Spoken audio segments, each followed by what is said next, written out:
Hi and welcome to TFG's Financial Services and TFG Mobile Offices, also known as Paro Call Center.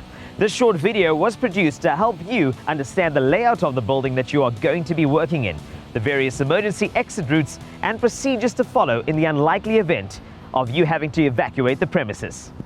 Situated above the Paro Shopping Center, TFG occupies a total of approximately 11,000 square meters spread over 3 floors.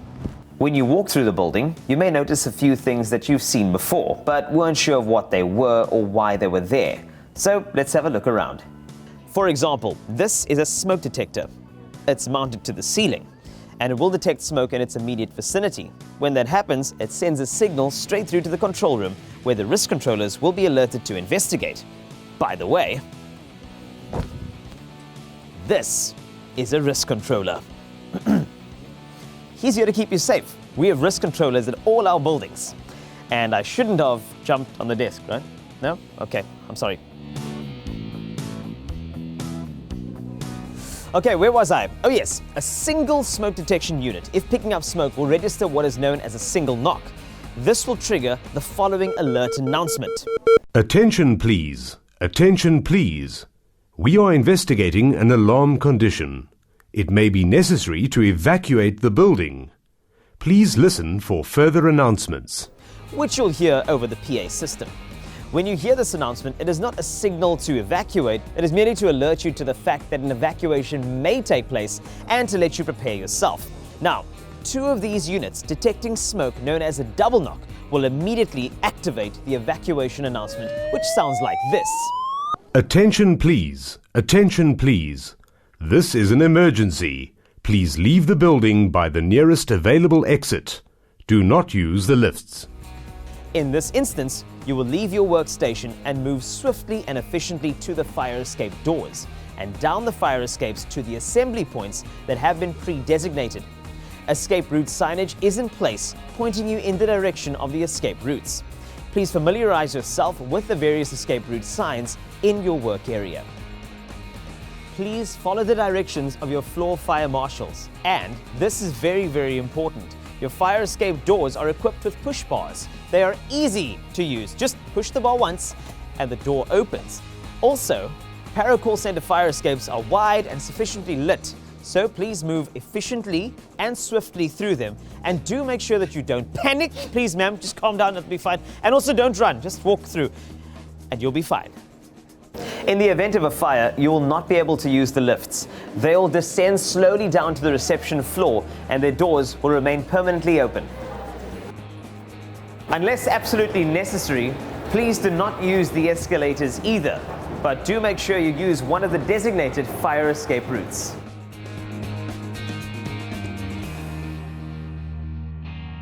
This is an evacuation chair. You'll find them behind some of these doors at Paro Call Center. Now, it looks like a lot of fun. Trust me, I know, but in the event of an emergency, this is for injured and limb-disabled individuals. But they can only be operated by certified personnel. In the event of an emergency, you may be asked to assist those certified operators. In that event, please do so. This red box is called a fire break glass unit. Now, what it's used for is to allow occupants of the building to signal that a fire or any other emergency exists. Now, it's manually operated, which means you have to break the glass and then depress the activation pad. Thing is, it's not to be messed with. You press this and the entire building evacuates. A similar looking break glass device, but green in color, is also placed at certain strategic doorways in the building. When the panel is activated by depressing the pad, the electronic locking mechanism of the door is released, allowing you to exit the building.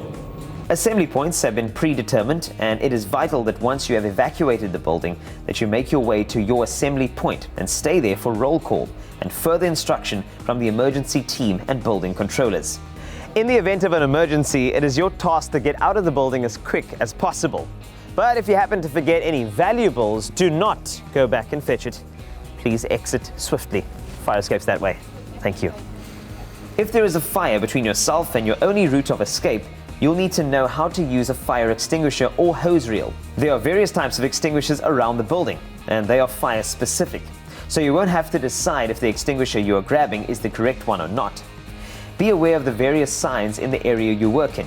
indicating where fire equipment is kept. In the instance of Paro Call Center, most of the equipment is kept in cupboards, such as this. You will notice that the signage on the outside of the cupboard indicates what is inside the cupboard. So, there's the extinguisher. How do you use it? Remove the extinguisher from its wall mounting and place on the floor. Every extinguisher has a locking pin to prevent it being fired off accidentally.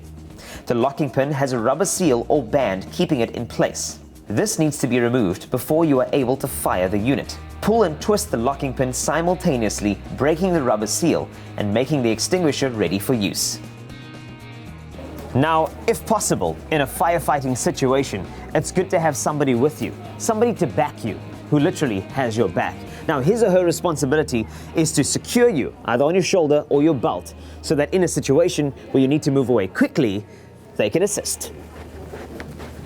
Once you have the extinguisher ready for use, approach the fire and with the nozzle sweep from side to side whilst depressing the handle and aiming at the base of the fire. Okay, this is not working. Let's get back slowly. If you are unable to put the fire out and the extinguisher is empty, place it on its side so that when the fire brigade arrives, they will know that it is empty. Paro Call Center has been fitted with a sprinkler system that is designed to activate and retard fire growth. The sprinkler heads protrude from the ceiling, just like this one. So, thanks for watching this short video, and please remember to always be aware of your work environment. Familiarize yourself with the fire escape routes around you and where the firefighting equipment is stored. Get to know who your building controller is. Small details can make all the difference. So if you see something wrong or out of place that may affect the health and safety of staff, please bring it to the attention of your H&S rep, your line manager, or the risk controller of your building. You may just be saving someone's life. Be safe.